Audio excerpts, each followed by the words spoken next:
السلام علیکم ورحمۃ اللہ تعالی وبرکاتہ۔ مکاشفۃ القلوب کتاب کے درس میں آپ کا استقبال ہے۔ ابھی تک اس کتاب کے 10 باب ہو چکے ہیں اور 11واں باب 11واں چیپٹر جاری ہے، جو اطاعت الہی، محبت الہی اور محبت رسول کے بارے میں ہے۔ اس کے تعلق سے کچھ باتیں اس سے پہلے والے درس میں بھی شامل کی گئی تھی۔ یہاں پہ فرماتے ہیں اللہ کا دیوانہ عاشق۔ ایک شخص نے ایک دیوانے سے ایک ایسا عمل سرزد ہوتے ہوئے دیکھا جو خلاف توقع تھا، یعنی امید کے خلاف تھا۔ وہ حضرت معروف کرخی رحمۃ اللہ تعالی علیہ کی خدمت میں پہنچا اور پورا واقعہ کہہ سنایا۔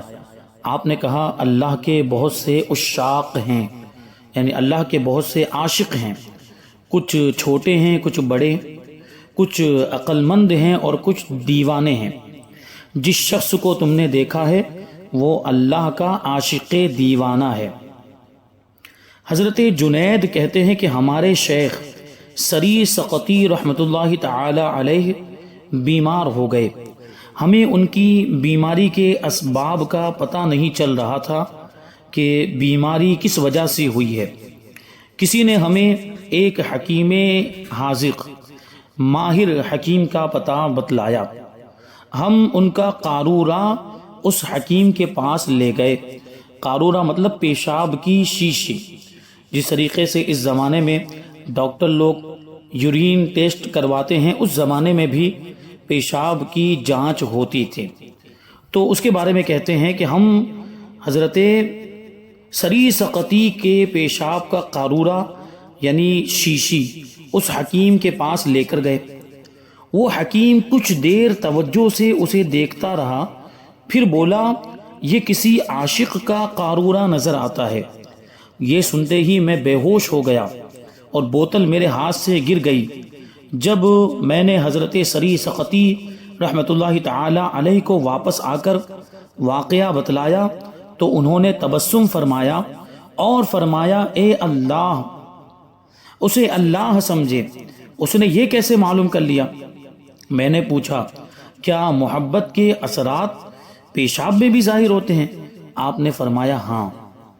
حضرت فضیل رحمۃ اللہ تعالی علیہ کا قول ہے جب تجھ سے پوچھا جائے تو اللہ سے محبت کرتا ہے تو چپ ہو جا، کیونکہ اگر تو نفی میں جواب دے گا تو یہ کفر ہوگا، اور اگر ہاں کہے گا تو تیرے اندر عاشقوں جیسی کوئی صفت موجود ہی نہیں ہے، اس طرح تو جھوٹا سمجھا جائے گا۔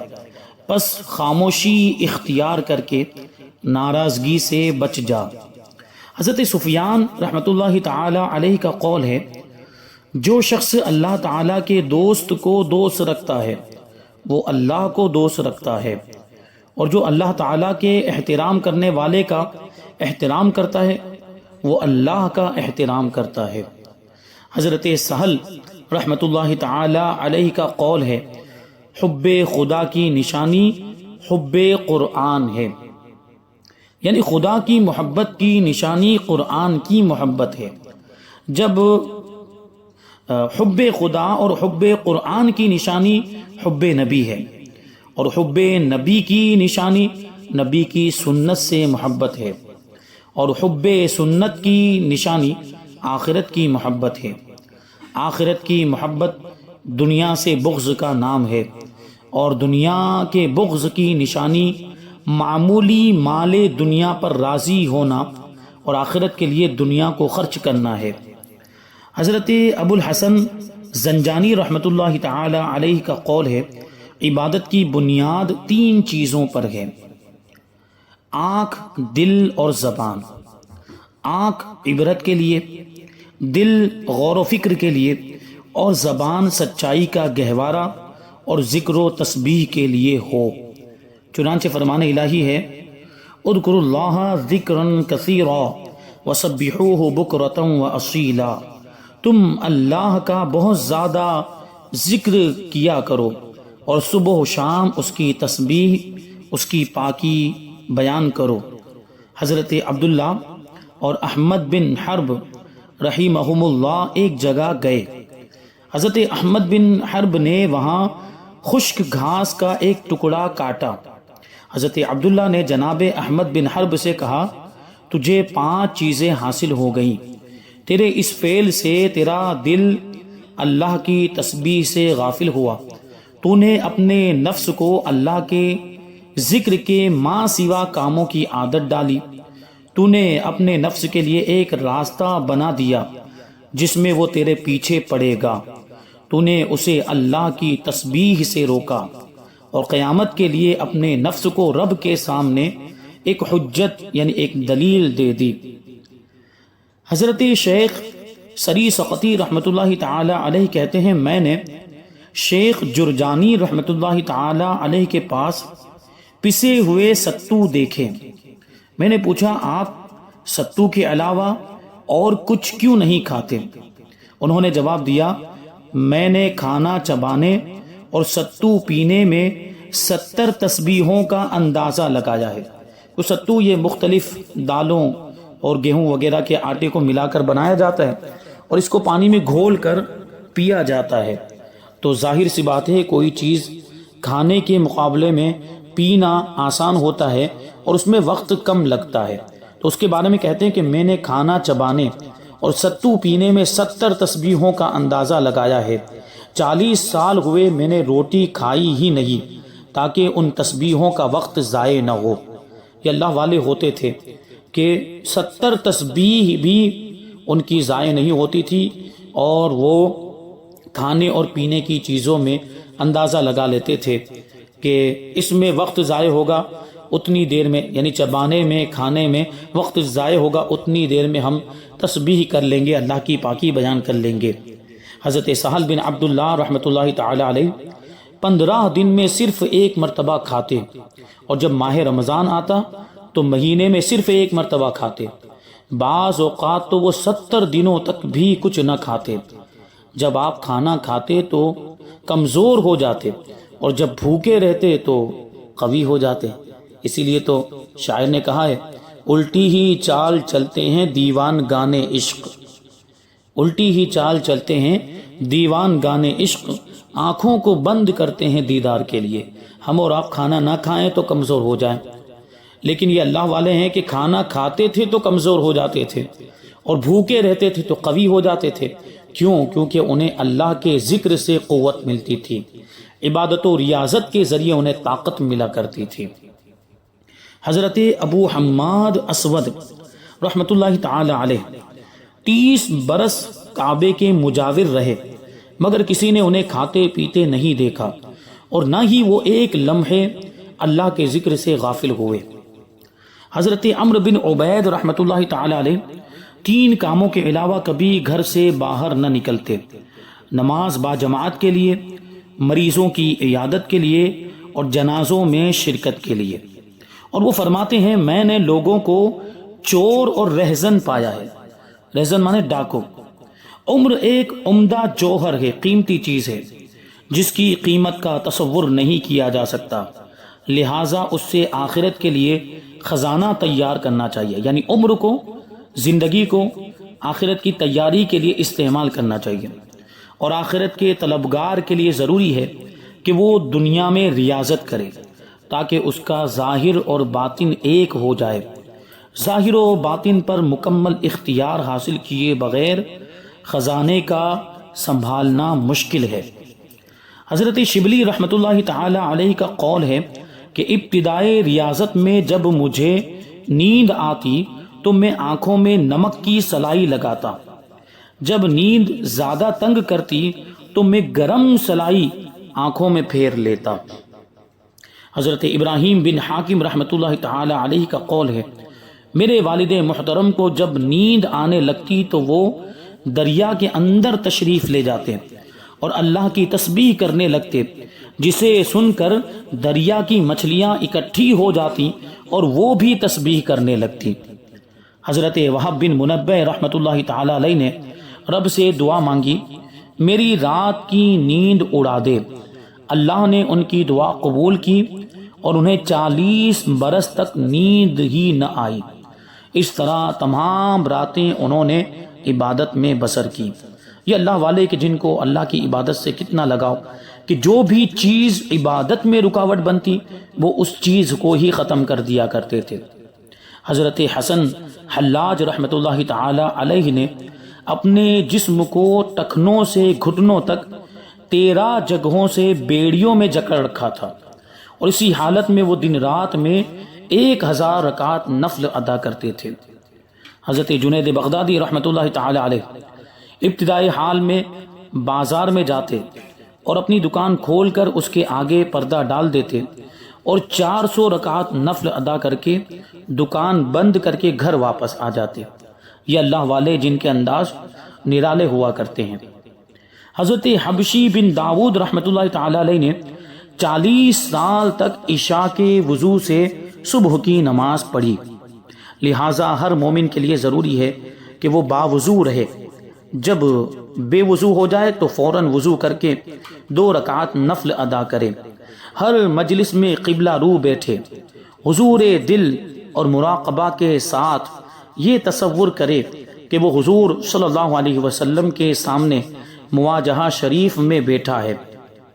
تحمل و بردباری کو اپنے افعال میں لازم رکھے، دکھ جھیلے مگر برائی کا بدلہ برائی سے نہ دے، گناہوں سے استغفار کرتا رہے، خود بینی اور ریا دکھاوا کے قریب نہ جائے، کیونکہ خود بینی شیطان کی صفت ہے۔ اپنے آپ ہی کو دیکھنا اور اپنے آپ کو بڑا سمجھنا یہ شیطان کی صفت ہے۔ اپنے آپ کو حقارت سے اور نیک لوگوں کو احترام سے دیکھے، اس لیے کہ جو شخص نیکوں کے احترام کو نہیں جانتا اللہ تبارک و تعالیٰ اسے ان کی صحبت سے محروم کر دیتا ہے، اور جو شخص عبادت کی حرمت و عظمت کو نہیں جانتا اللہ تبارک و تعالیٰ اس کے دل سے عبادت کی شیرینی اور مٹھاس نکال لیتا ہے۔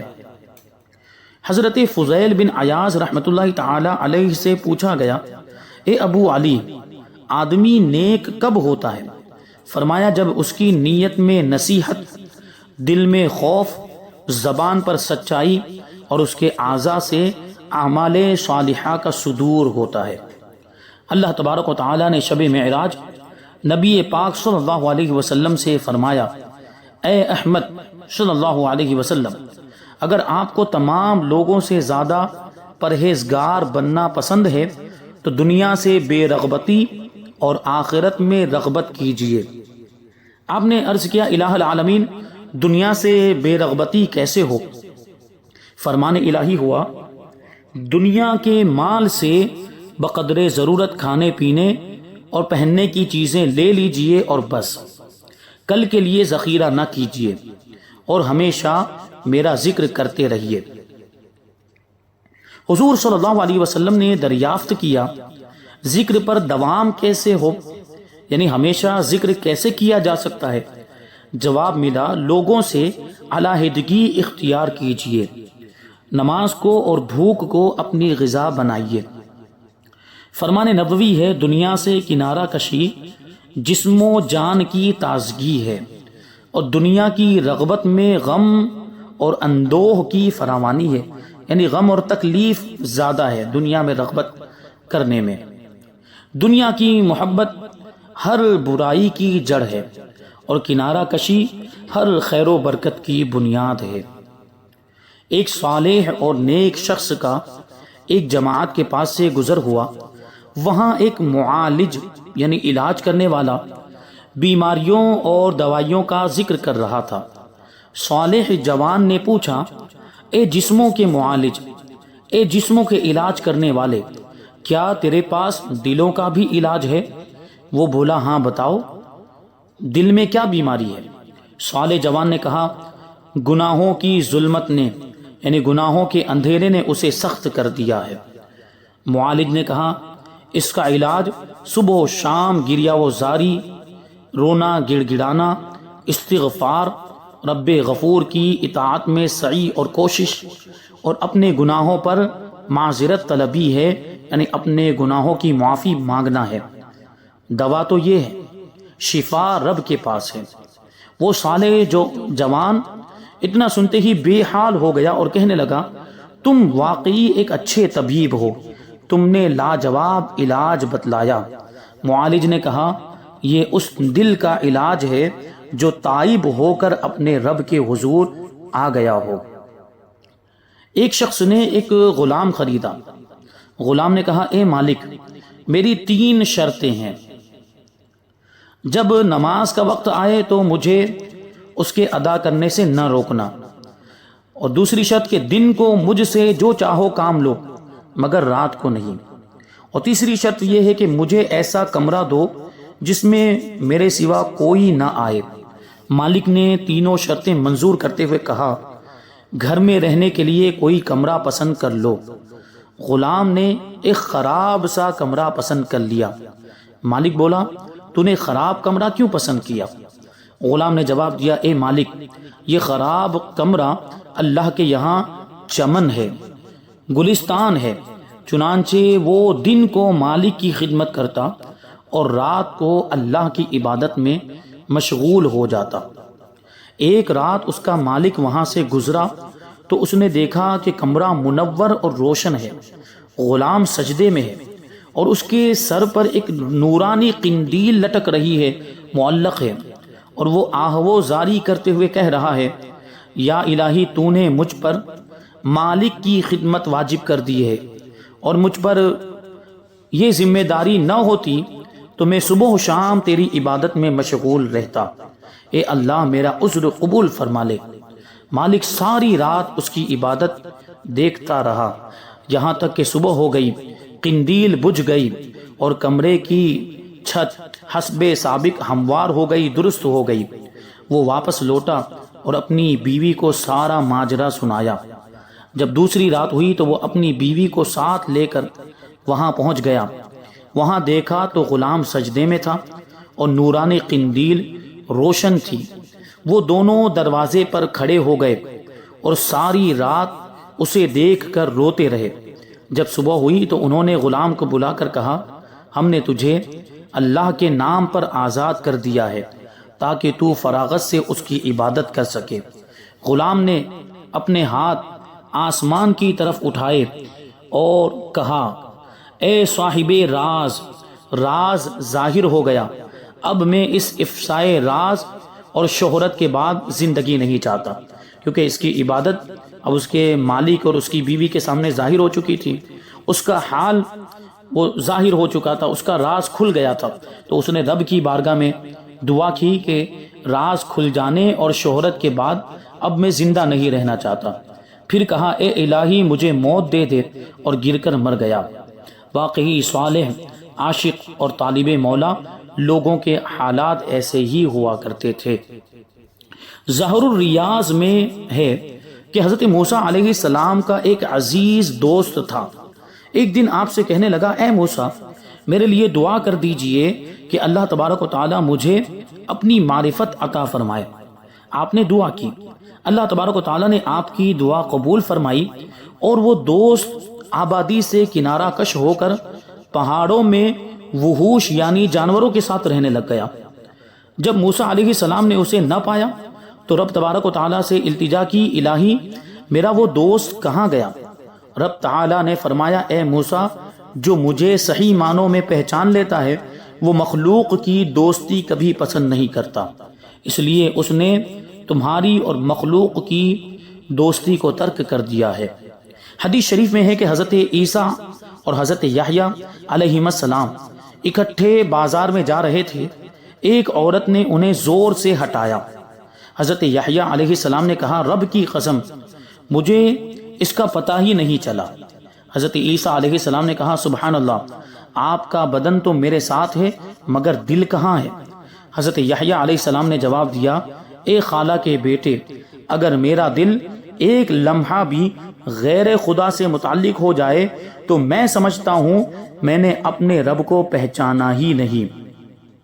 کہا گیا ہے سچی معرفت یہ ہے کہ انسان دنیا اور آخرت کو چھوڑ کر اللہ تعالی کا ہی ہو جائے اور شراب محبت کا ایسے جام پیے کہ اللہ تبارک و تعالی کا دیدار کیے بغیر ہوش میں نہ آئے۔ ایسا شخص ہی ہدایت یاب ہے۔ یہاں پر 11واں باب مکمل ہوا۔ اس کے بعد 12واں باب ہے جو شیطان اور اس کے عذاب کے بارے میں ہے، شیطان کے مکر و فریب کے بارے میں، اور شیطان کس طریقے سے اللہ تبارک و تعالیٰ کی بارگاہ سے ہانک دیا گیا، تکبر کی وجہ سے، کفر کی وجہ سے، حضرت آدم علیہ السلام کی شان میں گستاخی کرنے کی وجہ سے۔